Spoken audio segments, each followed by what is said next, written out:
Hello, everybody. There is nothing like starting the new year with a lot of discombobulation and a lot of confusion, just to get us really into the game of our communication. So for those of you who don't know me or who are meeting me for the first time, I'm Yorona Boster, certified speaker and communications coach, life coach, international speaker, author, and podcaster.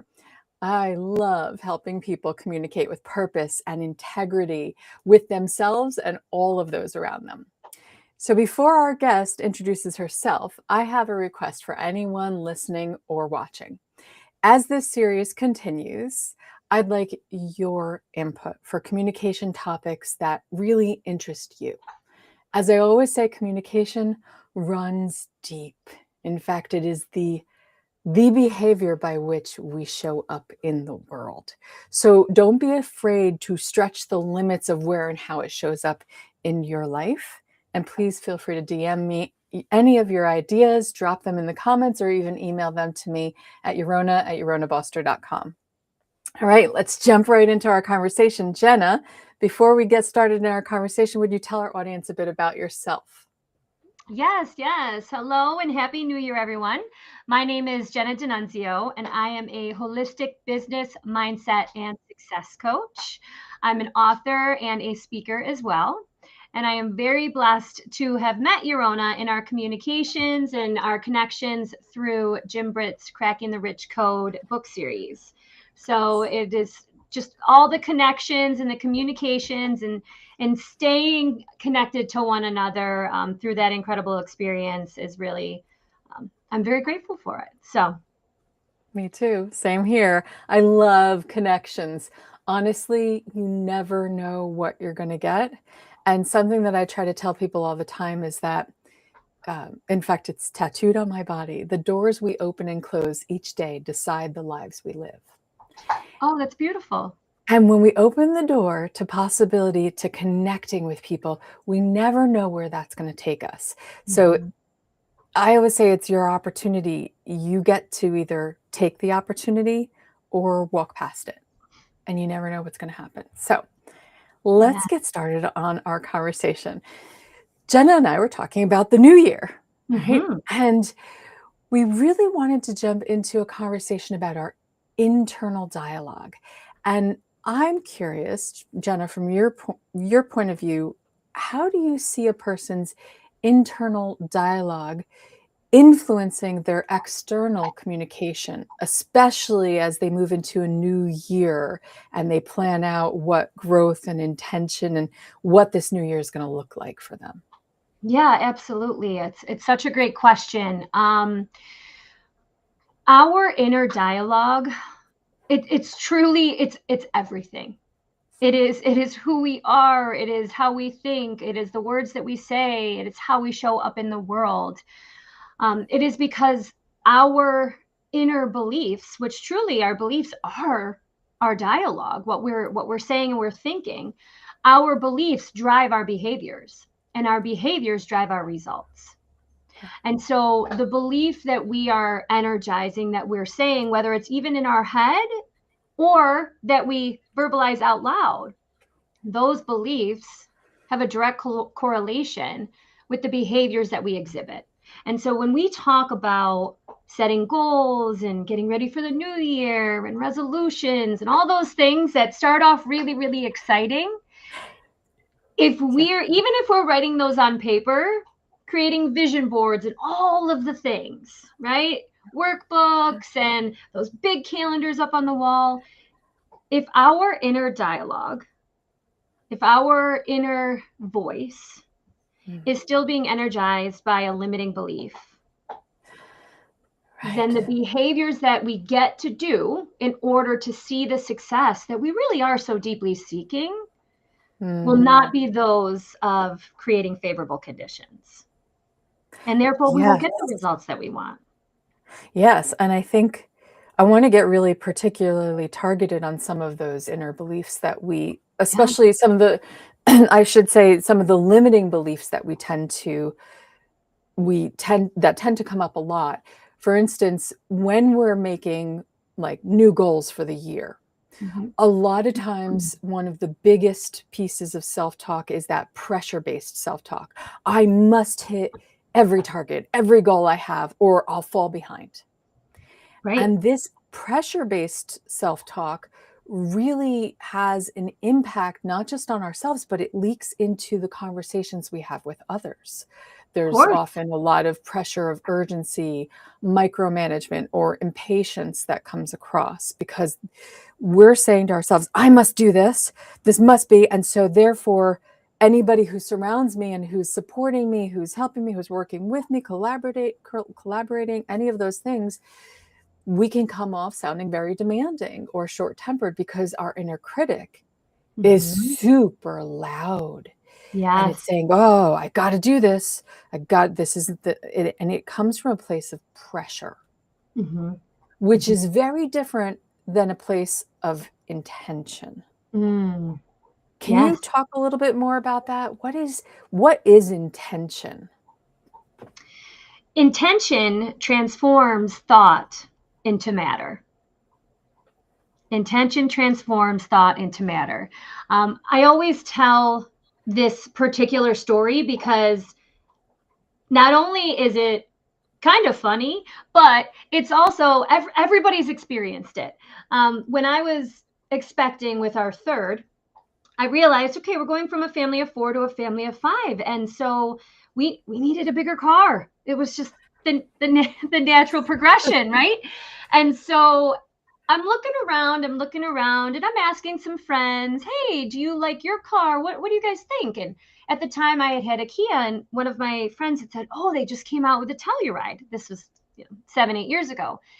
And I said, oh, I've never even heard of that. I've never seen those before. I'll have to look into it if I want to stick with Kia. What do you think I saw all over the highway for the next couple days? Right? Yep. Kia Telluride. Your Yes. intention transforms your thoughts into matter. Yes. So the more that we are speaking more intentionally loving to ourselves, more intentionally creative, more intentionally curious, more intentionally empowering, the more that thought will transform into word, which transforms into matter and action. Yes, yes, yes. Oh, Right? it is absolutely, and it's something I often say, right? If we believe we're going to do something and we truly believe it, we don't just say, this is something I have to do. We say, this is something I'm going to do. Right? Yeah. This is something that's going to happen. Well, There's a because we don't distinction. manifest. Yeah, we don't manifest, excuse me, what we want. We manifest what we believe in. Yes, exactly. That's the point. Right. I think when it comes to the verbiage of manifestation, I think a lot of people get it wrong, Yes, right? you do. And it's not because they're not smart, amazing, brilliant people, Right. but because and me myself, at first I thought, okay, look, I love the concept of vision boards. Don't get me wrong. But me just putting up a beautiful home, palm trees, a vacation spot, and saying I'm manifesting these because I really want to go to Hawaii someday. There's a Right. disconnect there. Right. And so I'm here to help support bridging that gap that says, I love that you want this. Right. And my question to you is, do you believe in your heart of hearts that you really can create that reality for yourself? Right. And if the answer is yes, then let's talk about it and tell me how. How are we going to make this happen? Right. That's very different. And it's interesting because you said you didn't say, do you believe that you deserve this? You said, do you believe that you can that this is something you can do, that this is Oh, yeah. something you can have. And there's a difference there because when I'm working with some of my clients, a lot of imposter syndrome comes into play. Mm-hmm. I don't know if I'm the right person for this stage. I don't know if I deserve this stage, especially the TED stage. It's a really hard stage. And Mm-hmm. even some of the most incredible humans I've ever met in my life, and I meet incredible humans every single day. Yes, you are well connected, my friend.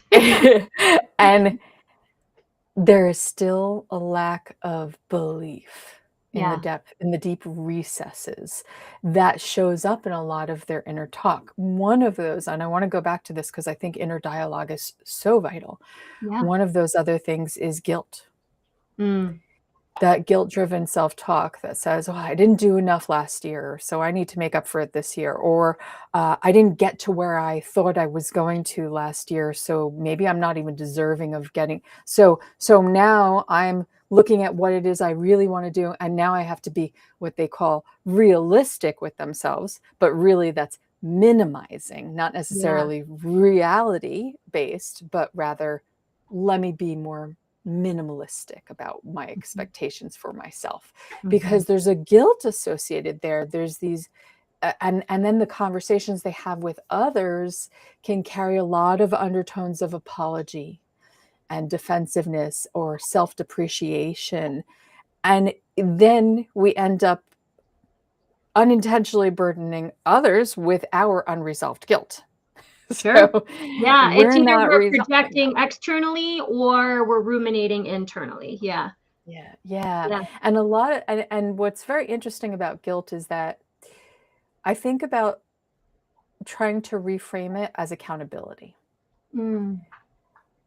Because if it's left unchecked, it definitely will create a cycle of that sabotage, that self-sabotage and strained communication for with others.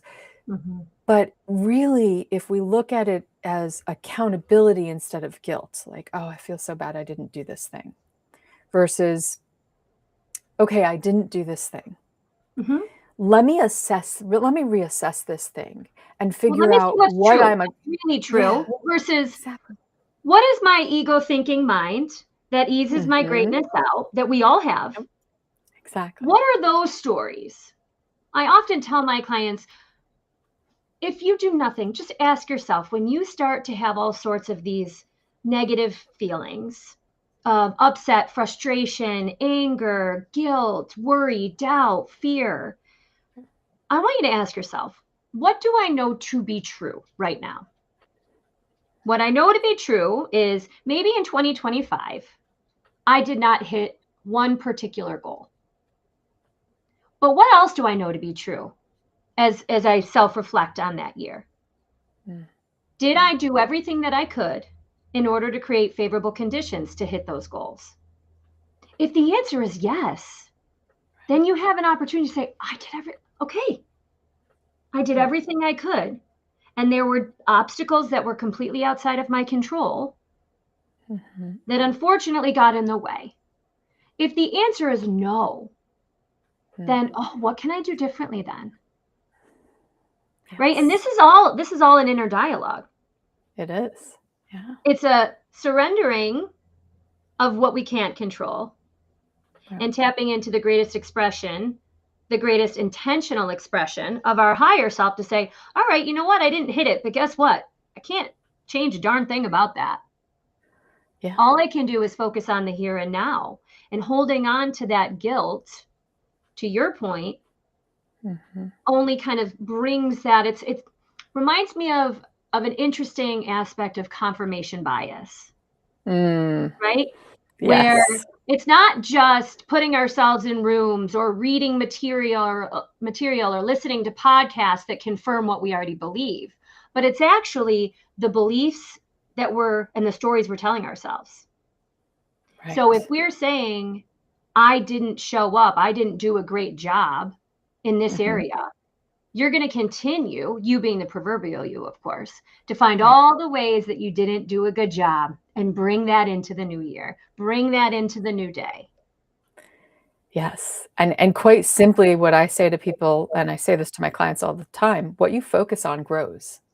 Yes, So yes, where are you focused? If you're expands. focused on your mistakes, your takes, as one Mhm. of my friends likes to call I love mistakes, that. Mistakes and mistakes. I love mistakes. that. That's so If creative. you're focused on your failures, your perceived failures, Right. your shortcomings, your I didn't do this, the guilt, right? The I didn't get this done, I didn't get this done. I told myself I was going to do this and this, and I didn't. Hmm. You're focusing on all the areas of lack, all the areas of minimization, all the areas in which you see yourself as less than. Hmm. But when we shift that focus and we start to actually look at what we have done, what we can do, what we are capable of, where our strengths are, where how we can utilize and then turn those things to how can I utilize my strengths to the best of my Hmm. ability? And we start to make a plan centered around where are my strengths. And here's where I say this is realistic. Let's be realistic about it, right? I think Absolutely. manifestation is really important and dreams and goals are really important, and then you can also say and acknowledge your I wouldn't call them shortcomings, I would call them here is where I function, I'm less functional, Mhm. it's something simple like a Not your strong suit. My strong right, suit might not be this particular area, but at the end of exactly, the day, it's still a part of what I get to do in order to really tap into where I'm the best. Like that is my core mm, competency, that is my sweet spot, right. right? And it also means that where you are not strongest, you may need support. Yes. This is so vital. I wish more people would not just say, I'm not good in this area, so therefore I'm going to ignore it. Because a Right. lot of times you actually need that. Whether you like it or not, you need It'll it. always come back to bite you. Yes, it Always will. come back to bite you. Yeah. Okay, I'm not good at XYZ. I think I need some help with this. Mhm. And honestly, the greatest leaders are great because they understand who they need to lean on for that support. They Mhm. understand that it's not a I can do it all mentality. It's a I can do this, and what I cannot do, I can delegate to others to Mhm. do and share the load.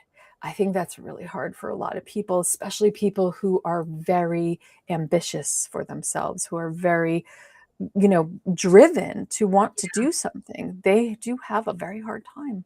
It's difficult, I found, for my entrepreneurs who and my founders, Yeah. because when you start your business, you're all the roles, Yes, right? we are. Like, taking the analogy of a restaurant, right? You Right. start the restaurant, and not only are you the hostess, but you're the server, you're the Yep. bartender, you're also, you're the manager, you're the cook. Yep. But Yep. as you really start to grow and evolve your business, and it doesn't matter what business Mhm. it is, as you start Yep. to grow and evolve, you obviously can't do it all. Right. It's impossible. No matter how good we all are at what we do, we're not that good. Right. We're only one person. And so having that, again, back to our theme of communication, internal dialogue, having Yep. that level of self-awareness to say, I recognize that Mm. I'm out of my depth here. I can't continue to grow and evolve as a human, as a business owner, as an entrepreneur, as a leader, Right. if I'm still holding on to a lot of these control dramas of Mm. I got to do it all. I got to have my hand in here. I got to micromanage here. I do it better because I can do it in 5 minutes where they might be able to do it in 25 minutes. We don't have time, Right. right? So it's really Oh, having that level of self-awareness and that belief yeah. once you reach that stage in your business or in your leadership to Yes. Yes, trust yes, yes. in your resources, trust in your team, trust in yourself and your ability to finally be like, I did it. I'm Yeah. at that point where I can Trust. finally delegate and trust other people to do the stuff that, what, I'm not that good at. Right. Right. Right. I am so grateful for my assistant. I will tell her, oh my goodness, I don't know what I would do Me without too. you. I don't know what I would do because you are Same so thing. good at this and I suck at it. Same for me. And actually, it's so funny because the reason why Jenna and I were a minute late was because I made an assumption that my assistant did something that she didn't do. And so then I was running around going, oh no, she didn't send Jenna the link that she needed Yeah, for the yeah. studio. And we were She both thought in I was that gonna do it, frazzled. and yeah, yeah. Yeah. And we were both in that frazzled state of like, whoa, oh, wait, how do I, what? And it's very interesting because you can easily, with the wrong kind of inner talk, you can easily take something like that and completely let it make you fall apart entirely. It can Yeah. take you and just say, "Huh, well, because that didn't go in accordance to the plan I had foreseen, it's no longer valuable." This is Mm, what I worry about most for a lot of people. Because this thing that I wanted to happen didn't happen the way I wanted it to happen, it no longer holds the value I first perceived it should have held for me. And yes. that is so painful. And I'm going to give you guys a situation for me, Mhm. my book. So Mm, I've already written 2 international bestsellers, but they are co-authorship books, so they weren't my own book. For years now, actually, honestly, I've been on this journey for even longer than I care to admit. It's been kind of percolating in me since 1995. I kid you not.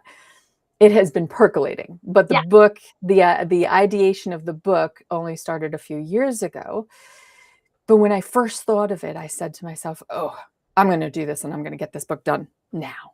yeah, And then life, of right? course. And then health complications, and then familial complications, and then business complications, and then this and that, and all of these things. And then even my inner self-talk that was in doubt. Mm, Could I do what I wanted to do? Could I do it the justice that I wanted it to do? That mhm. and that doubt that came in, that those limiting beliefs that came in for me really gave me too much permission to keep setting my book Yeah. aside and saying, I don't think I'm going to do it the service that I want to. So therefore I'm going to do this other thing that I know I can do really well. Mhm. And I didn't allow myself to face the challenge. So I kept putting it off, and I kept telling people, I'm writing this book. I'm writing this book. So I still was trying to give myself some measure of accountability. Yes, I am going to do this book, but I kept giving myself excuses at the same time. We are the same person. Yes, and I yeah. got and I got to tell you that when I had to meet certain people, and this is why I say support and opening those doors to connection Mhm. make the difference between whether you meet the challenges you're trying to achieve or not. Right. And even though it took me a long circuitous route, I am now my book is with the publisher. I am now dealing with all of these last bits, and hopefully it'll be out in the next couple of months. Love it. Um, and it took meeting a couple of key people in my life to finally allow it to click for me, to Mhm. say that, because I was also, and this is the hardest part, I was beating myself up for the way the journey had been going, Mm. for the fact that, excuse me, for the fact that it had been taking this circuitous route that I didn't want it to take. So your I inner was, critic was almost yeah, manifesting itself into self-sabotage. absolutely, And then absolutely. that imposter of like, well, maybe this message isn't meant to be out there, and what if people don't resonate with it, and Yeah, rather than saying, wait a second, even if this message only resonates with a handful of people, it's out in the world, right? Even like switching that, like everything is meant to happen just as it is. Everything is working out for me. right, right.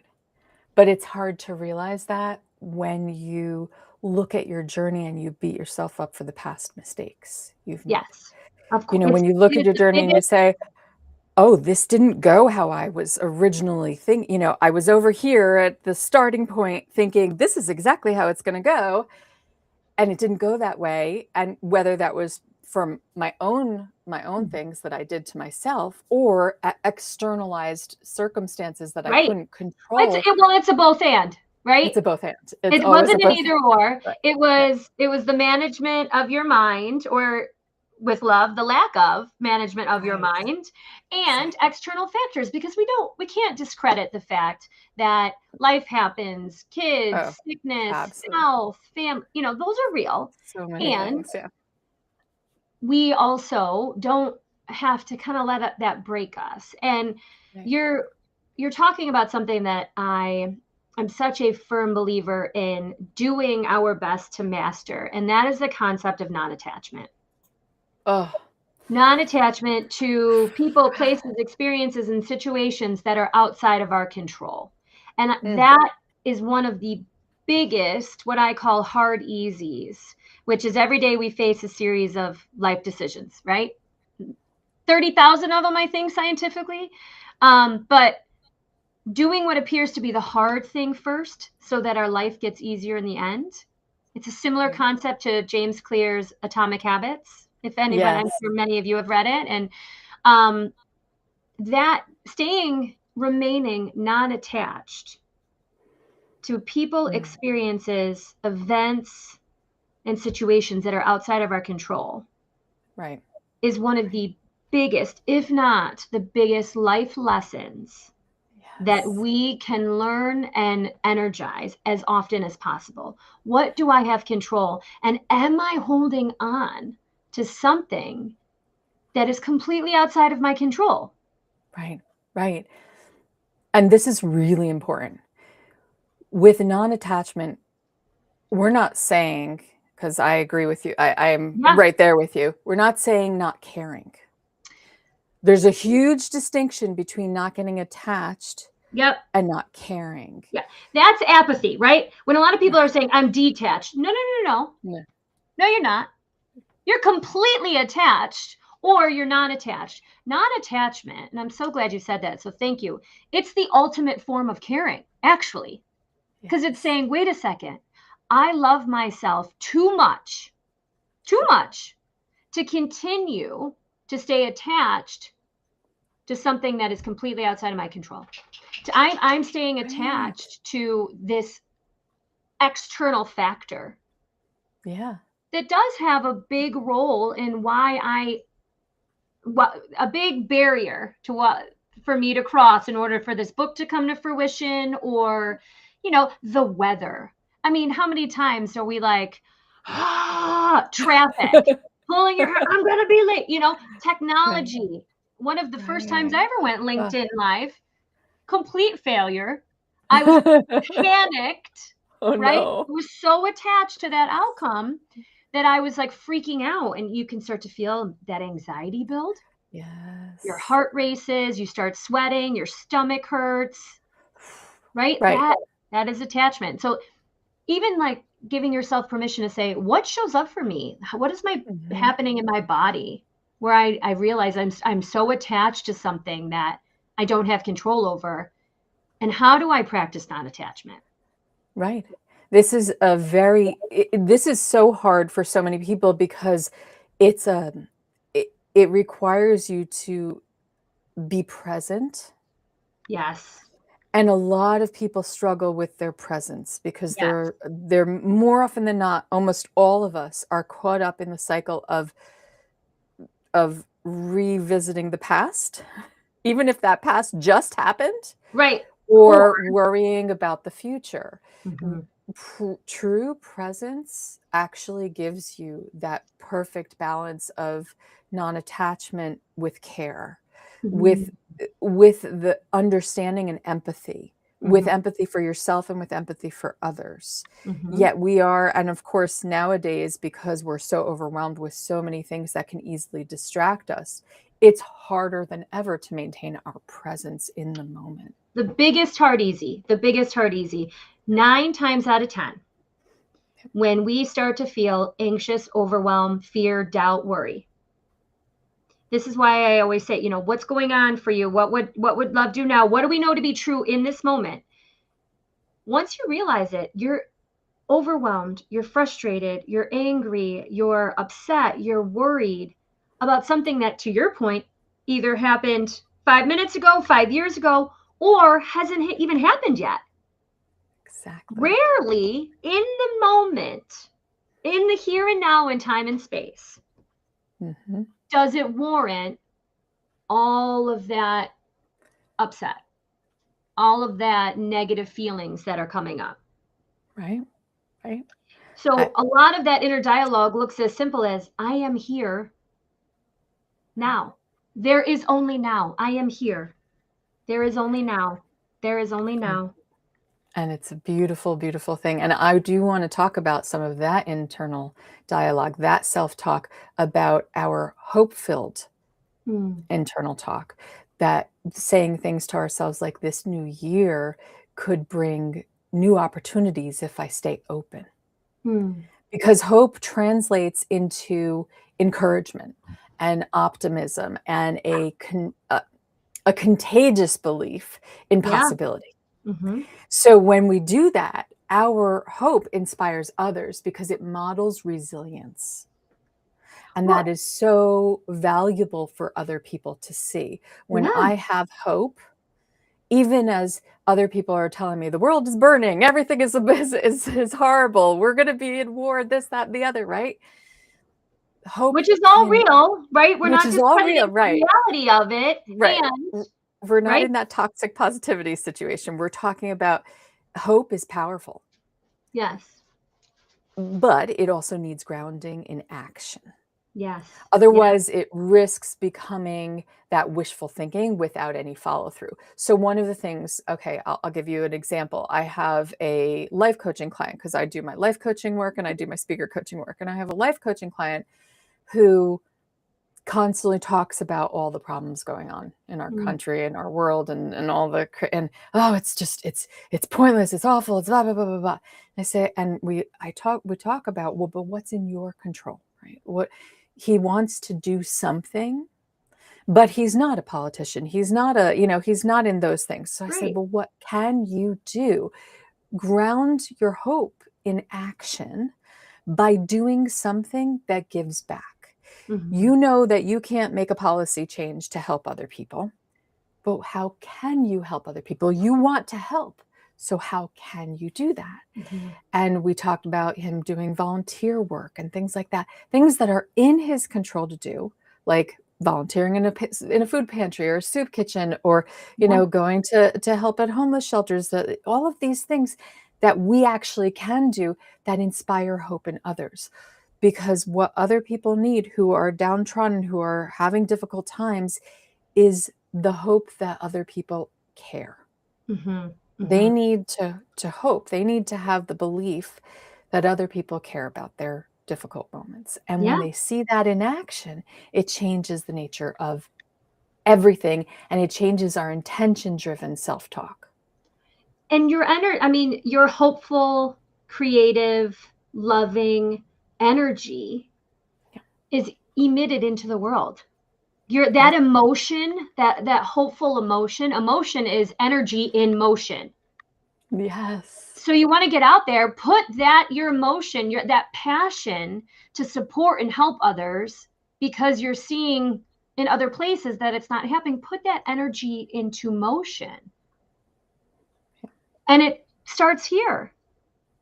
It all starts between the 6 inches between our ears. And the more that we recognize that and say, okay, I'm living into this belief, and I so strongly live into this belief, and if it's an empowering one, you're going to be unstoppable. Like unstoppable. And if it's a limiting one, and I tell this to all of my guys and my gals, the Sagittarius and me, I lovingly am very direct in this communication. I say, if you are energizing a limiting belief and you have a very high sense of self-direction, you will, in whatever aspect, be wholeheartedly getting in your own way. So going back to many of my leaders, my founders, my entrepreneurs, my ambitious folks have a high level of self-direction. When they believe, they have a strong sense of belief systems. Yes. That's what's gotten them to where they are. But Yeah. right, there's blind spots. We all have them. We all have our blind spots. And the hardest part about a blind spot is that you can't see it, but often other Without people support, can. Right. Often that having a support system means that they can see the blind spots you can't, right? which means that it takes, everybody always says, "Oh, it takes a village, it takes a village." Yet for some reason in this day and age, we're actually running away from our villages. We're trusting a lot less. We are. We're a lot more suspicious than ever before. And the reality is we have to recreate consciously the Mhm. connections that we want so that we can actually create this beautiful um, collaborative effort. Yeah, And I almost think about it like a Venn diagram, right? A Venn diagram would not be a Venn diagram without multiple circles. Otherwise, it would just be one circle, right? correct. Mhm. So I look at support systems, community, your people, whoever they may be, as that Venn diagram for you that works because it encircles itself, Mhm. because it crosses over, because it has that beautiful collaborative effort. Yeah, Right? that You are overlap. that overlap because you are your best when you're not alone. Mhm. And I don't mean physically alone because sometimes you're going to be physically alone. There's a lot of times where you're going to be physically alone, but mentally, emotionally, spiritually, with that awareness that we are, as humans, a communal species.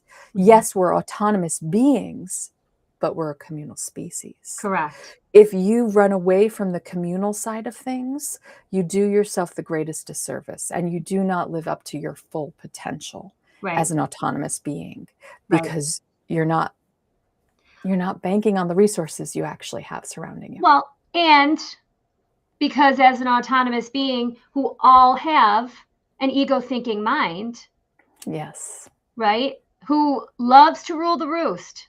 It does.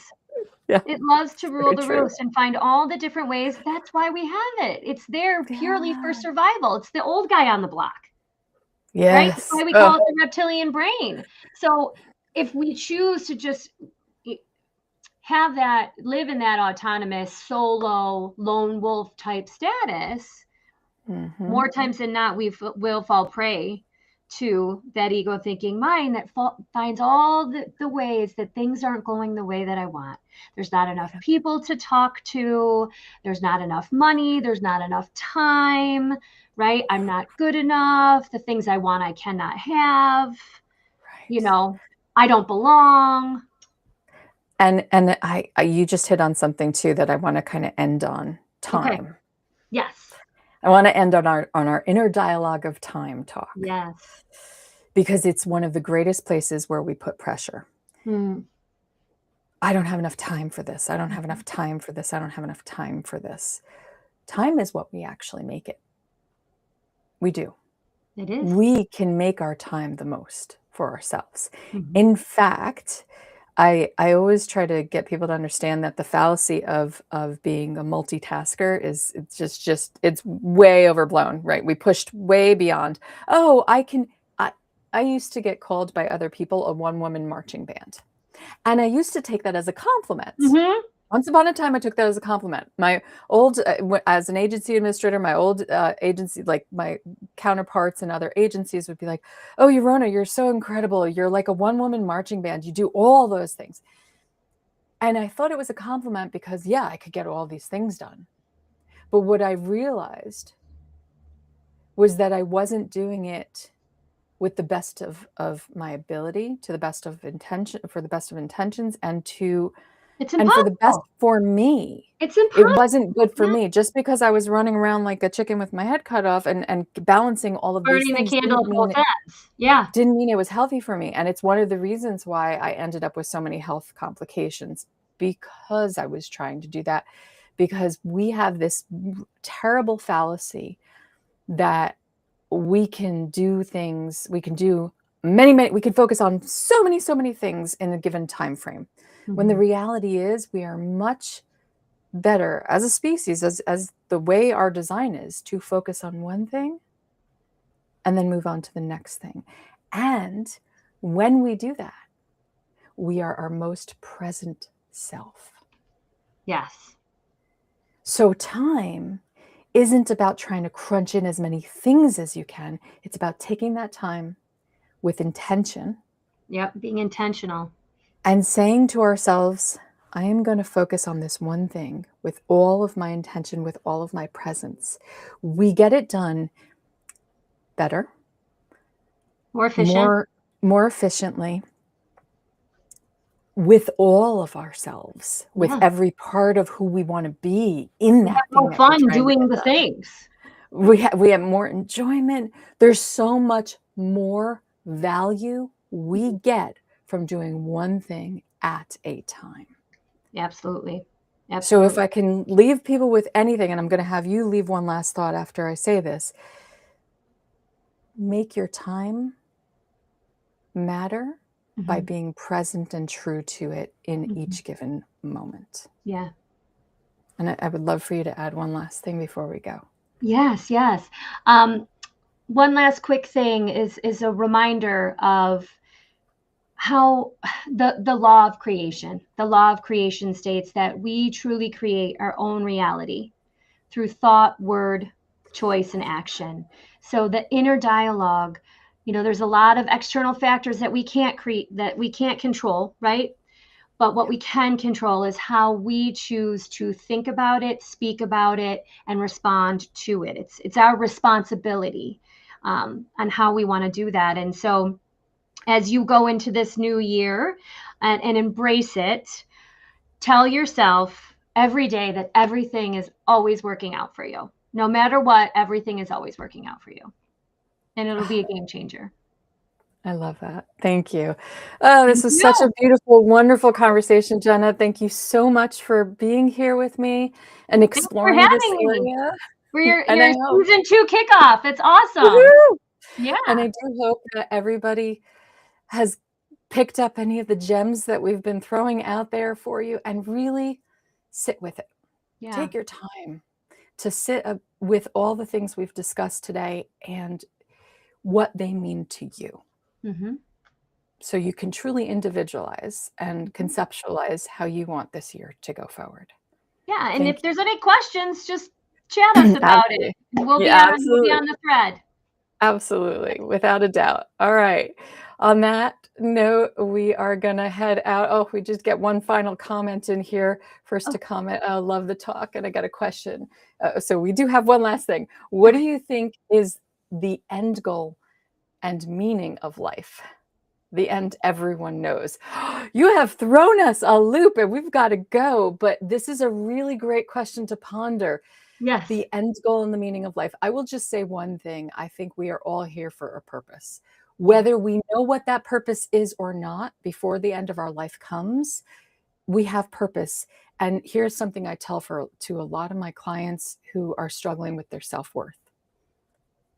People who struggle with their self-worth and wonder why they're even here and if they even matter. I simply say this: the fact that you exist means you matter. Mm, That's it. It's a really simple, very profound thought. The fact you exist it's beautiful. means you matter. Yeah. So when you're in doubt for yourself and searching for the meaning of life and your existence and all the end goals, just remind yourself of that. Mm, Whether you ever figure out your purpose or how you matter, it's not about that. It's about mhm. the fact that you simply exist. Therefore, you Yes. matter. I love that. Yeah. And we can leave on that because it was Yeah. beautiful. And I know Okay. you have to run. So All right. thank Be you. well, Happy New everybody. Year. Happy New Year.